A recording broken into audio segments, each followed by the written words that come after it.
Hello and welcome to Off Label, the podcast where we celebrate pharma marketing inside and outside the industry.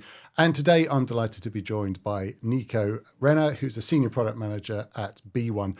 Before we get going, I just want to stress that Nico is here in a personal capacity and his views are his own and do not represent the company he works for.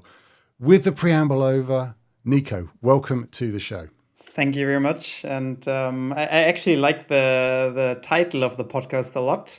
Referring to off-label, we maybe talk about some things that are off-label, but hopefully we'll deliver some evidence to it and prove the statements we make. So yeah, happy to be here and curious on the questions you prepared for today's conversation. Well, exactly. So why don't we get straight into this? So your background, I think, is quite an interesting background in that it combines both the science and the commercial aspects that I think a lot of people need in pharma, but often they don't have. And you talk extensively about this on LinkedIn.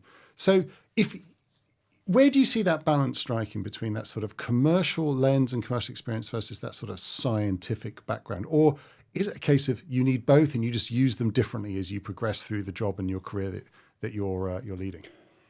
Where do I start? I mean, yes, I think you need both. Maybe that's the easy answer. You need both, at least in a team, I'd say. So there's nothing wrong having a scientist doing marketing or having a marketeer talking about indications and your product in a disease.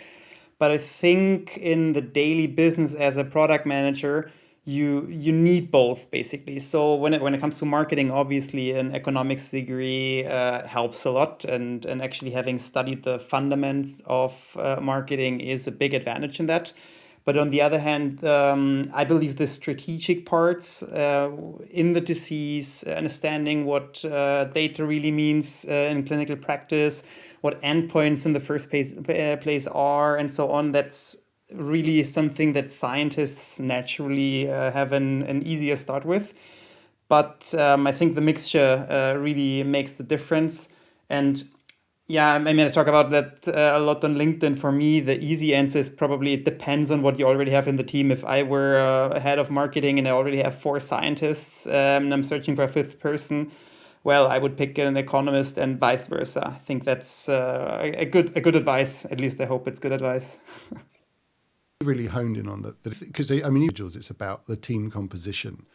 Do you think leaders see it like that and having that balance, or do you think there's often a tendency to, well, we just need somebody who's like us rather than actually getting that diversity of thought and experience? Well, if you look into the industry, and I've not been around for 30 years, so this is just a very subjective perspective. But in the industry, 30 years ago, I guess 95% of all marketeers ended up as marketeers or product managers after a certain route or path, which typically was studying biology, biochemistry, doing a PhD, then starting off as a sales rep, MSL, and then finally like move into the office and be a product manager. That was like the standard, maybe not 95%, but like the standard path. Nowadays, and I remember when I studied, I still got this advice like do this, do that, and then you will end up in marketing. I think nowadays it's very mixed. So there's a lot of people who come from a purely marketing or digital marketing even background moving into pharma. There's pharmacists. There's even totally different backgrounds that enter the space, and I think that's a good thing. I believe that especially like if you look at digital marketing, social media, and so on, I didn't study that in my bachelor degree biology, to be honest. So your question actually was, do leaders recognize this? I hope they do. I hope we're striving for diversity, and if you believe all the corporate homepages and so on, then diversity is key for every company. So at least in theory, I think everybody's aligned here. But is that reflected in reality? Well, I'll leave that up for your imagination and own experience. Well, it's interesting. I think that typical career path, honestly, it describes me. So I did biology at university. I was then a sales rep, and then I moved into marketing, and and that's really where I've stayed. And it is very different now. I think people come in it from maybe from an access perspective. They've done pricing, they've been MSLs or whatever, and I think that's diversity of thought. One of the things that I have observed over the time I've worked in the industry, which is it's not quite 30 years, but it's not it's close to 30 than it is to 20, shall we say, is that marketers actually don't get trained on marketing. It's very much on the job. Now, have you seen that as well? And if so, how does that tend to show up? A very good question, and that's something that I also saw a lot of discussions on social media around. Um, I mean, you get trained on the job, and a lot of my peers from other companies, I mean, if you talk to them, that they obviously receive some trainings. You do like an intense 2-day class on a certain topic, but is that a substitute for a bachelor's degree or a master's degree? I doubt it. On the other hand, in full transparency, if I look at the skills that I really use from my degrees, like I study both, right? That's a bit the weird thing. I'm sort of a hybrid between biology, biotechnology, and business. Do you really use 100%? I doubt it as well. So I don't remember. I remember I studied the 4 P's of marketing someday, but do I remember the entire lecture? Not really. So it's probably more about the way you think, and you learn how to learn new skills and apply them. One major difference for me between the two disciplines, basically, if you come out of a biology driven or science driven study, then typically what you learn is the question you ask is either answered with yes or no. Otherwise, the experiment design is not good. So there is no room for gray zones. And that's sort of the central dogma in science. While on the other hand, when I did my master's degrees in economy, it was like, man, there's so many variables. I can't know it all, and I need to estimate half of the variables and figure out how this is a business case. And for me, I remember that when I started, I was like, what is this? It's half of this is estimations, and it was hard for me to understand because, well, obviously in the real world in economy, you can't know it all, and you need to estimate if you want to do a business case. But I think that's the one of the main differences in the way of thinking, and that's what your studies equip you with. But to your question, like, should we have marketeers in pharma that learned it from like very scratch? I believe so. If you look into digital marketing, and I would never say I'm an expert in digital marketing myself either. The point is, if for all these central functions, like really getting into digital AI, social media, websites, whatsoever, there I think this expert knowledge is very, very, very valuable, and many companies have that discipline, right, where you in these roles don't necessarily have an attachment to a specific disease area, but you're like overarching, helping everybody to skill up in the digital world. I think that's very important. And I think, yeah, I mean, like I said, I've been in the industry long enough to see how digital marketing has very much sort of come of age. And, you and I have talked about this before in terms of omnichannel and, dare I say it, optichannel, but let's focus on omnichannel for the moment. It feels to me that we've almost like reached peak omnichannel in pharma. And the reason I say that is lots of companies invested a lot of money in building the technology. They've trained people up. They've got some of the processes in place. And yet it just always feels just slightly out of reach. I mean, do you see it in the same way? Yes, and I think this year was the first time I've been at a conference where people actually started questioning, do we actually need to reach it?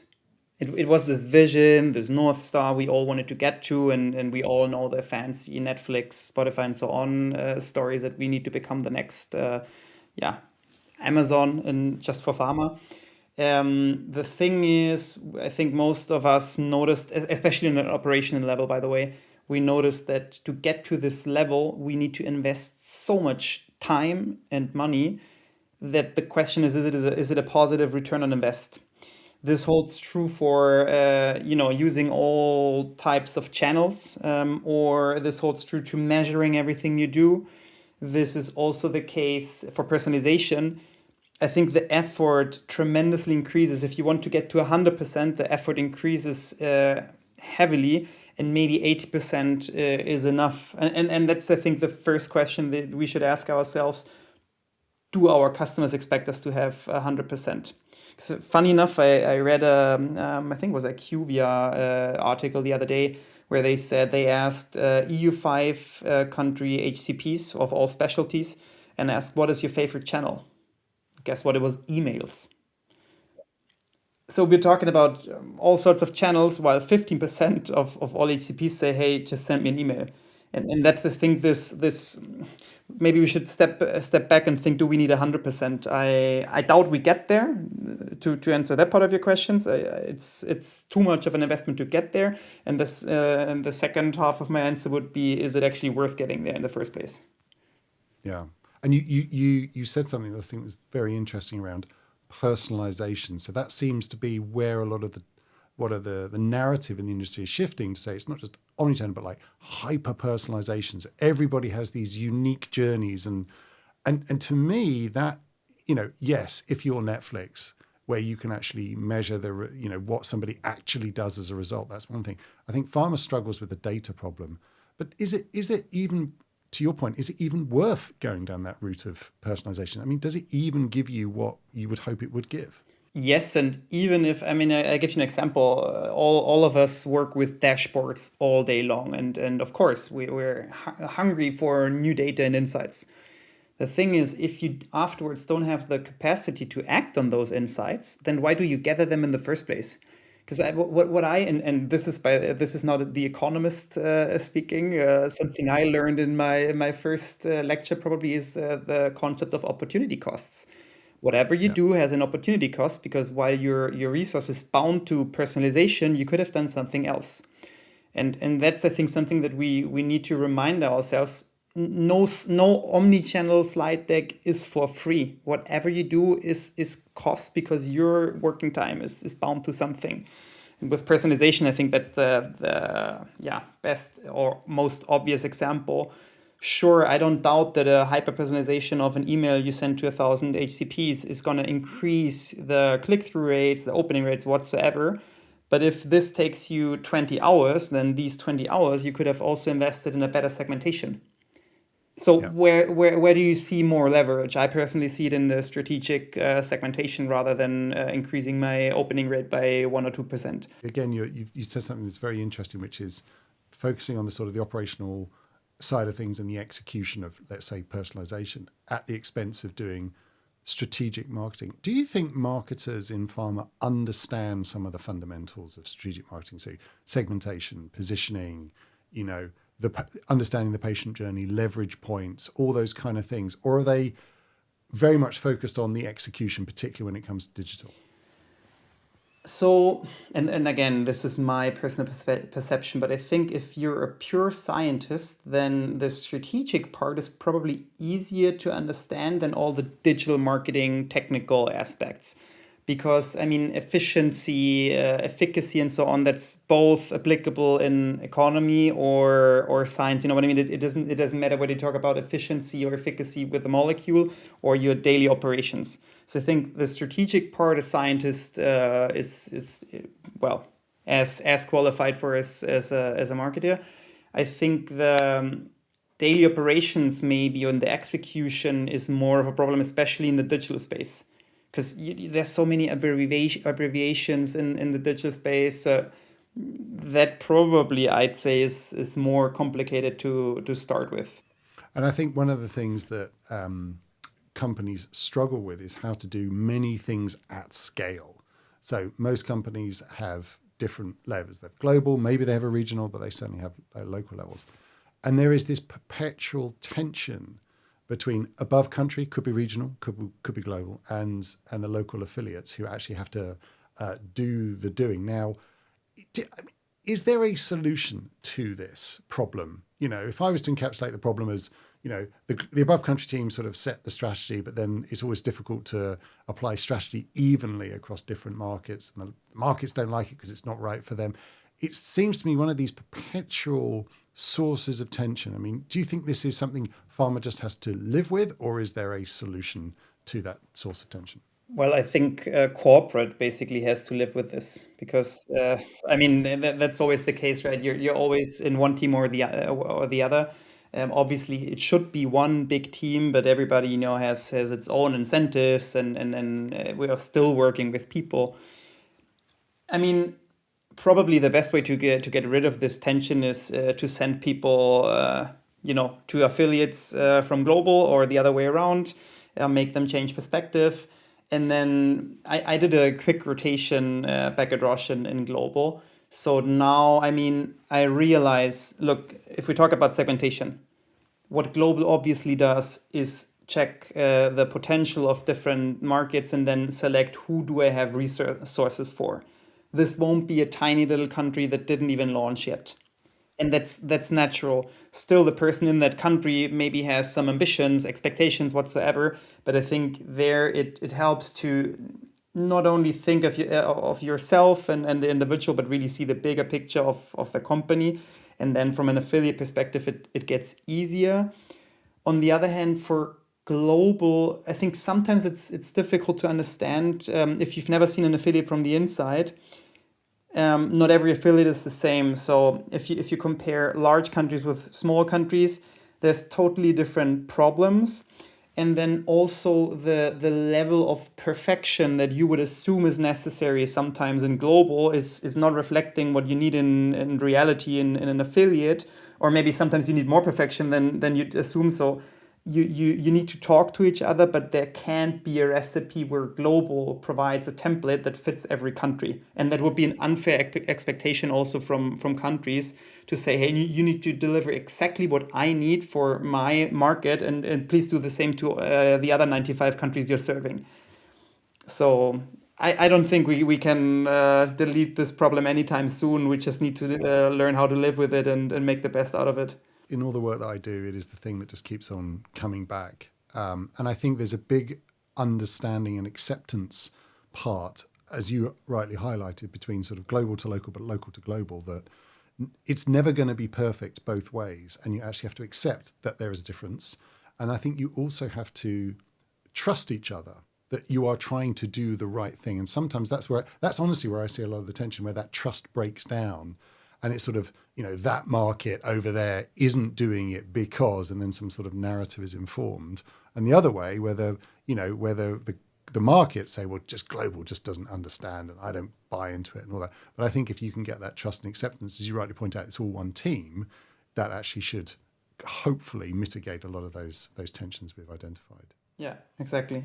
So we've talked about how pharma marketing has changed, and we've talked about strategic marketing and Omni and all the rest of it. I wonder how the idea of understanding your customer has changed. So we hear a lot about customer centricity, and you cannot go on any big pharma or any pharma website for that matter, where somebody doesn't say, we are customer centric or we're patient centric. But do you think pharma companies really are and really can be from a commercial perspective? Yeah, for sure. Also patient centric. But can they deliver on that? Because I would argue that what a patient wants is sometimes not what a pharma company can actually deliver. So, for example, if you took something like weight loss, if you're Lilly, can you deliver everything that a patient wants? Because the patient might want better education in terms of food choices, access to a gym, more regular health screening, blah, blah. And Lilly, they could deliver that. And that would be very patient centric. But would they want to? And what I want trying to explore is where is that overlap? Where's that sweet spot of what the patient really wants and what the company honestly is prepared to actually execute on and deliver? I mean, we need to separate the two divisions here, because one thing is being patient centric, and that typically would fall under medical or patient partnership divisions in companies, and the other half is basically commercial. I'm not so sure whether I understood the question, if I'm honest, but I think obviously you can't deliver everything as a company. You have restrictions, just only scientific restrictions. But I just recently had a conversation where and that changed already over the last years, where somebody told me from another company that they now include patients already in trial design. So one thing is an endpoint that HCPs wish for, that reimbursement bodies wish for, or that a company plans. Another thing is an endpoint that maybe is very important for patients and you would have not considered otherwise. So I think we see that change. And again, I'm not around for long enough to say whether there was a real change since the last 20 years, but I believe that in the last 5 years when I joined, there are some improvements visible there. But honestly, with customer centricity, if I recall all the brilliant sales colleagues that I had the pleasure to work with, they would, I mean, they would not doubt a second to call me if they need something to deliver value to one of their customers. So, and I think this customer centricity, call it a gene or call it an asset, good sales colleagues or also good MSLs, they have this in their DNA.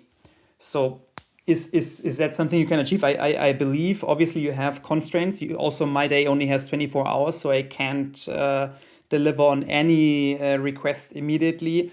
But I think this ambition to live up to this promise is definitely something that's super important, and the same holds true for patient centricity. And as you said, you see that. You see the reps, you see the MSLs, you see the patient engagement leads actually responding to that. Yeah, that's great. Fundamentally, pharma companies are companies rather than charities, and they have to make money. But to make money, they have to spend money. And I'd be interesting to explore, your transition. You've worked at very big companies. You're now working at a company that's smaller than your previous organization. What's that transition been like, and how has that forced you to really think about your budget and really think about what are the things I'm going to do and push forward because I think they're going to support the brand? And how do you do that? How do you make those trade-offs in a more budget constrained environment? I mean, in my case, probably that's not necessarily linked to the companies, but more the country perspective. As I said before, it's a different thing if you work for a large affiliate or a small affiliate. And that I also reflected after 1 year down the road. I think one major difference is, let's assume you want to start a pilot about anything. And 5,000 francs, pounds, euros, whatever, is maybe not a lot of, not a huge part of your budget in the US, but it will certainly be a higher fraction of your budget in Albania or, yeah, you name it. So I think the pure commitment to, hey, let's do this pilot and test is probably easier in large affiliates because you also have more typically resources, human resources, people who actually can do the job. Whereas in smaller countries, you're maybe the only marketeer. And while it is super easy to decide, hey, I want to do this, because it's basically you, yourself, and your team. So maybe two phone calls to say, yes, let's do it. Whereas in large affiliates, it's taking 3 months to get all the necessary approvals. But your budget then makes up a larger fraction of your total. This pilot costs make up for more of your total budget, and therefore you can't run 17 pilots. You need to be way more restrictive and select. So that's I found it really interesting to also switch between large and smaller affiliates. I can only recommend that to any pharma marketer, really. Because it forces you to look more critically at what you do and the value in what you do, and then also, I guess, how you communicate that internally. Yes, I mean the communication also is. I mean, and this is not confidential knowledge that I'm sharing here. That's just pure math. If you think you're working in a Germany with maybe 300 customer-facing colleagues in one of the large companies, then just do the maths how long it would take to call all of them and ask them how they find your new folder. Impossible. If you work in an affiliate with maybe only 10 key account managers or so, then it's theoretically possible to call all of them. And I mean, that's something that's nice in these environments, that you get direct feedback so often. But yeah, as I said, this is not confidential knowledge. It's just a question of math. So in larger organizations, and a lot of maybe listeners, maybe they work in global environments, and this is no news to them. You write an email to the 300 people, and I bet there will be 18 different versions and interpretations of that single email, and there's no way to call everybody afterwards to clarify something if you made it wrong in the first time. Whereas in a smaller team, you're faster, more agile, and that's, yeah, just a different corporate setup, independent of the company, of the industry, probably. Really something interesting to experience. Yeah, fantastic. I want to change gear a little bit and just pick up on one of your recent LinkedIn posts where you talked about gaming. Now, I wouldn't say I'm a gamer, but I do like playing Zelda on my Switch. I spend hours, probably far too many hours, doing that. But one of the things that you said, and I really want to explore, was what what you can learn from gamers, but also the idea that gaming is still somewhat stigmatized in business and therefore in the pharma industry. Tell me about that, and tell me how that whole stream on LinkedIn actually arose. Yeah, so the story, or the source conversation, was basically me and a friend, and we like to game, and we've been talking about, hey, do people in your company actually know you're a gamer? No, I would never tell them. Like, why? Well, there's the stereotype that gamers typically sit in their basement, don't see the sun in a year, and they're a bit socially awkward, right? That's the stereotype people have about gamers, or had maybe. And we've been discussing this, so I thought, hey, let's post this on LinkedIn. And I did a poll asking, are gamers still stigmatized in the corporate world? And 60% said yes, which is interesting. So I gave it another thought, and I found it interesting because actually with that friend we've been discussing, gaming is actually a lot like work. So you collect resources, you need to allocate them, you have certain goals, you have weekly progress in some games, you need to cooperate with your team. So a lot of skills that you can actually transfer to corporate or to your company, but still it's stigmatized. So that didn't fit for me. That was a little the history why yeah, I did some research on that. And there's actually a lot of successful gamers you wouldn't have in mind in first place. And do you think you and fellow gamers should be more proactive about talking about their interest in the same way someone would say, hey, I play football, or I go swimming, or I do cycling, or I garden? Do you think it needs to get to that level? That's a question for society. I personally don't have a problem to shout it out into the world that I like gaming and a lot of different games. But I think what I would encourage people to think differently about is the stereotype of gaming, because probably in your environment there are a lot of gamers and you just don't know. And there are a lot of famous gamers actually. Like I googled that, and there's Elon Musk, Mila Kunis, even this the famous swimmer, I forgot his name, Philip. Michael Yeah, Phelps? thank you, exactly. Also a gamer. I mean, professional sports athletes saying he's a gamer, isn't that well, contradictory to the initial stereotype? So that I would encourage to rethink, and also rethink there's as I said, a lot of skills that you can transfer to your work environment. So, I mean, initially you asked about the training in digital marketing. In marketing, something I strongly believe is it's all about trust. And one key dogma subsequent to that is trust can't be created overnight. You can pay for it, yes, then your impressions will go up, but this doesn't create trust. Trust is a long-term goal to achieve. And some people want it overnight.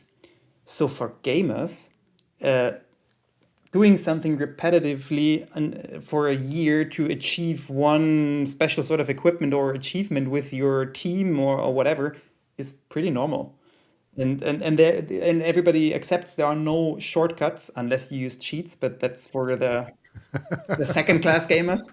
And there's a lot of examples like these where I believe you can take soft skills or even hard skills to the corporate world, and yeah, it's actually a benefit. At least that's how I sell it to my wife. Yeah, I need to probably take some notes on selling it internally because my wife just kind of rolls her eyes when I'm sitting in front of the switch. Brilliant. I want to start wrapping us up now, and we're coming to the part of the show where we talk about marketing, particularly what you hate, rate, and think we should debate about marketing. So let's start with something that you hate about marketing in the pharma industry. So one thing I would mention here is just because something worked 20 years ago doesn't mean it works today. And in the presence of new data, you should be willing to change your mind, because marketing is a pretty humble profession. Even though you have an opinion, you run an A/B test, turns out your opinion was wrong, you need to be flexible enough to accept this new truth and reality.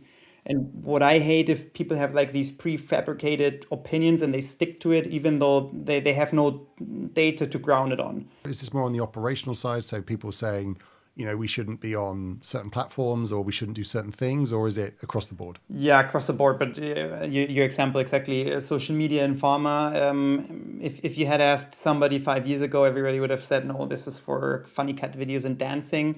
Now we slowly get there, I believe. But again, just because you didn't need social media 20 years ago doesn't mean you don't need it today. But the other way around as well, not everything that is new is shiny. So yes, cool, there are some new channels that make sense. Not all of them though. And again, if 15% of your HCPs prefer email, why would you come with something new? I don't understand it. So maybe, and that's maybe something that we can copy and paste from scientists, because they base their statements and claims on data, and we should do that too. That's maybe the hybrid perspective. I think you're saying is like evidence and fact-based marketing. And actually, I think one thing is going back to what we talked about in terms of customer centricity. If the customer says, I like email, then that's what you go away and deliver, because that is the definition of being customer centric, and that you're delivering what That's they why I want. always say marketing is a very humble profession, because you can't care about your own opinion. It doesn't matter. Brilliant. Okay, so that's what you hate. What do you rate? Something you think, yeah, we're really good at that and we need to champion it. I believe that the vast majority in our industry, not only in marketing, really works in this industry because they want to do good to the world, and they truly, carry that in their heart, that eventually everything we do is to give patients access to medicines. And sooner or later, everybody of us will be a patient or will have a case in the family. And I think, yeah, this energy, if you, this is like the classic moment when you sit in whatever meeting and somebody asks, okay, who in this room has a personal story with cancer? And then the entire room gets up. I think that is something that I love about this industry. Not necessarily for marketing, so maybe I misinterpreted the question, but it's still worth mentioning. Yeah, I think there's a real pride in the industry about what we do. And I think to build on what you've said, I think the industry, consistently is in the eyes of the public is rated very poorly. It's kind of up there with, big tobacco and whatever. But actually, the vast majority of the people you have the pleasure to work with in the industry want to do really good things, and they're not out to screw anybody or, do any bad practices. I completely agree with you. I think that's something that we should continue to champion as the industry. Okay, last point. What is something in marketing that you think we should debate? We need as a profession to have that discussion. I think in pharma specifically, we should challenge what we discussed before. What do we want to achieve with omnichannel marketing? What is the level we need to get to provide what our customers need from us? Because eventually it's simple. You need to deliver scientific evidence or new information that is relevant in a specific moment to an HCP in a channel that he or she has access to. So in a nutshell, that's pharma marketing. There's nothing, it's no rocket science, someone would say. But I think sometimes we're over-engineering it, and there's a saying where you have a solution, you have a tool in your hand, and then you start searching for problems. Yeah, I have this new tool and I want to use it somewhere, so let's find some. That's not the way it should work. So we should look at what is the problem, what problems do our customers have, and what can we do to actually solve this problem. And then, if it's a simple email, it's a simple email. If you need an AI-driven chatbot, it's an AI-driven chatbot, but it should come from a design thinking perspective, from a customer centricity perspective. And that's where we should get back to. And I'd invite you, if you want to start this in practice, I would start with personalization. Have you ever seen a solid business case that hyper personalization, and sorry, it's a very long answer, but personalization to me is to the level of n equals 1, which nobody really does, if we're honest. But is it a problem? Like, does it really make a difference? Calculate a business case. Show me a business case where you're actually calculating the return on invest on the tremendous effort you put into this, and then we're talking. But I think, as you said, you called it a narrative a few minutes ago, and I think that is really exactly the point. This is a narrative that everybody runs after, but we should debate whether it's worth running after that narrative. Yeah, be needs focused rather than solutions focused, and take it from there. Nico, thank you so much for joining us today on the Off-Label podcast. And thank you for listening. I hope you enjoyed today's episode. Really enlightening conversation with Nico. Please do give us a like, a repost, and a share, depending on which platform you watch this on. And if you or you know somebody who you think would make a great guest on the Off-Label podcast, please don't hesitate to get in touch with me directly. Nico, thanks very much for your time. Thanks so much for the invitation and the nice conversation. See you soon.